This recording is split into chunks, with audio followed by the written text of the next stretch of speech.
Okay. Hi, Victoria. My name is Christopher Mills. I'm from Nexus Point News. It's such a pleasure to be speaking with you today. How are you doing? Christopher, your backdrop is Thank you. great. Thank you. It's honestly my favorite poster of the ones that I've released for it so far. I'm so happy. And the weapon, her Labris, is right here by your ear is great. Yeah, vibe is. It's like it's Yeah. popping out of your neck. Love it. And I wanted to say first before we even get started, this interview will be coming out a few days, maybe a week after it has released. So do have some questions about the ending, so you can talk about spoilers. It will Thank you. be after people have seen the film. Appreciate Uh, it. So my first question, the Old Guard 2 has gone through a long development process from 2022 to it now coming out in 2025. I just want to discuss how um, kind of what the road bumps were for this film, developing it, the difficult situations that you might have had, if it affected the budget in any sort of way. Well, interesting question, and understandably so. So the development was in 2021-ish. So they developed and wrote. There was a script worked on Yeah, for a year prior to my arrival. I had discussions in 2021 May, I think I was hired.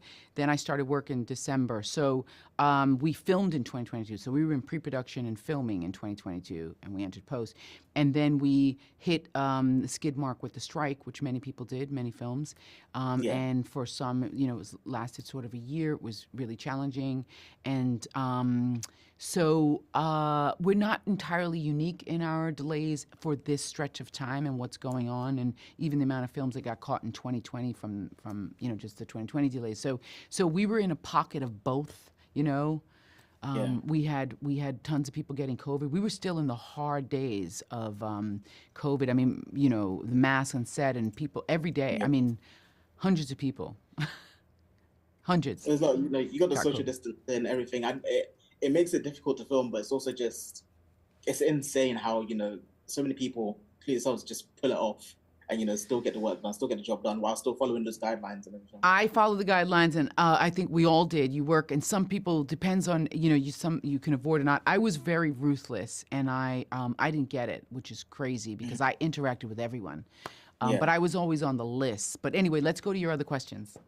yeah. So my next question is: I think it's safe to say that the Old Guard 2 has less action than the first one, but I would like to say that I think every action scene that is in Old Guard 2 is driven by emotion, and I just wanted to talk about how you essentially make these fights kind of look like dance sequences. Woo! Now you're singing my song. You're just speaking my language. A lot of time, energy, and care goes into making sure that there's emotion in the action. I find it quite useless for two people to wield weapons or limbs for any reason if it's just like blah, blah, blah, blah, blah, blah, blah. Yeah. And for me as a viewer, I just don't feel anything. And I like to feel something. I want to wonder. I want to care. I want to be afraid. I want to root for somebody. I want to be terrified. Someone might die. I want to feel all the things in an action sequence. I find I come strong from Korean action films, so that's how I was raised, and I can tell you that Korean filmmakers, when they shoot action, they shoot it with every single dramatic element that they would shoot a drama scene. There is no difference. They don't bifurcate it. It's just loaded.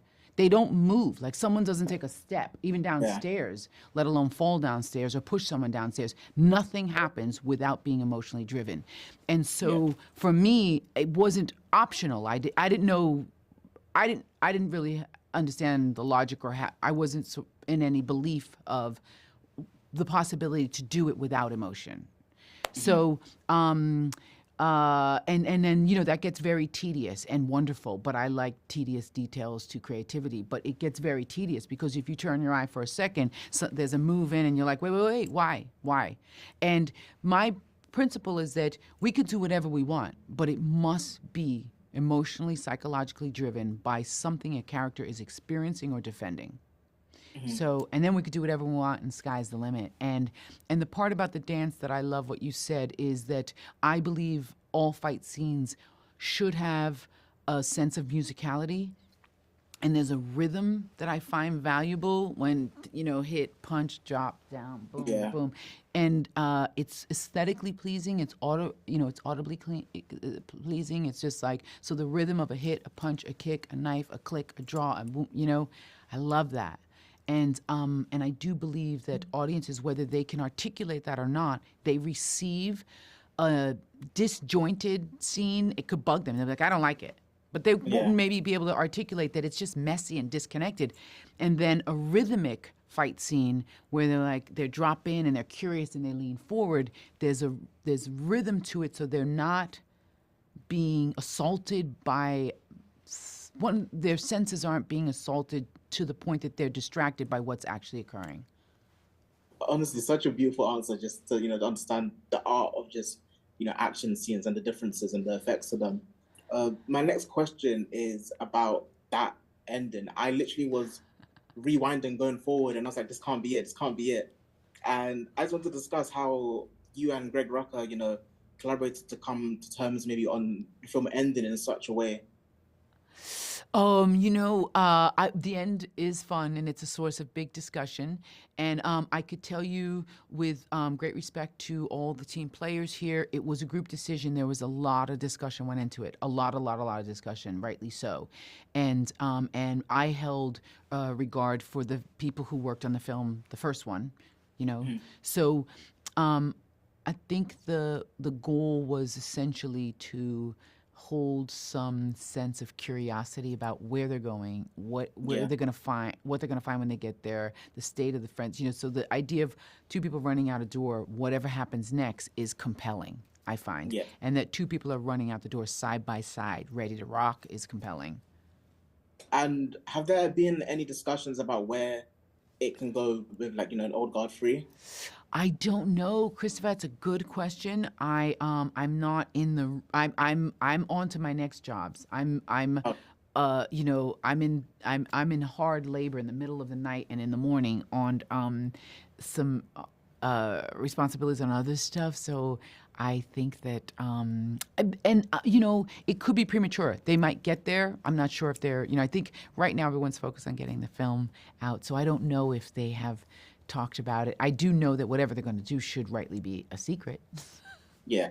Honestly, it's true. Focus, whatever happens today, focus on today. Whatever happens tomorrow, focus on that tomorrow. So I do agree with that. And then my final question, correct me if I'm wrong, but I think you're the first director to work with both Charlize Theron and Uma Thurman in the same movie, if I'm not mistaken. There's a first. That's a great first. Thank you. To just know how it was working with both of them, directing them, the stunts, everything. I can't believe, and then someone just asked me a few interviews ago, that is so great because, I haven't put that in my head. I know that this was monumental and I was excited and I was really like a 16-year-old kid that loves movies watching these two. It was very important and I hold it with great regard. I did not think of it in the way that you just said it. So I like that that's in the books. What was it like? What was the second part? I got lost in the wonderful statistic you gave me. What it was like just working with such two. Okay. So here's the fun thing is I have had a really, deliberate career. I have chose every job I wanted. I've made sacrifices for every job I wanted. I have pursued specific jobs for specific reasons and by way of how I want to challenge myself, how I want to move the needle, places that I'm aiming to pioneer and ground where there aren't people like me. So everything is strategic. But I can tell you when I stand on a set with those two, by the time we stand on set, they are the characters. They're not these actors that are essentially movie stars with this incredible legacy of work behind them. Talk about pioneers. So they are in the same sense. And this particular cast on Old Guard, kudos again to the first film and to Gina, the entire cast is not to be messed with. These are hard hitters who every day I go to work, lace my bootstraps like, oh my God, what's the great question they're going to ask me today? And then how am I going to push them and how are they going to push me? And it was really like this, sort of thing like, Allen Iverson, Michael Jordan, whatever, or Leslie, you could say. But it was this really wonderful, how are we going to rise? How are we going to rise? So this cast is a mighty force. Those two together is special, and I hope people talk about it as much as I'm gonna talk about it. I think You honestly, know, by like the some excitement. people are going to speak about those too. Thank you so much for your time, Victoria. This is such a great interview. I loved all the answers that you gave. I can't wait for people to watch the Old God 2 when it comes out on Me 2nd of July. too. Tell your friends. I will. I personally loved it. It corrected issues I had with the first one. And I can't wait for everyone to see it. Thank you so much for your time. Thank you. Have a good day. You too.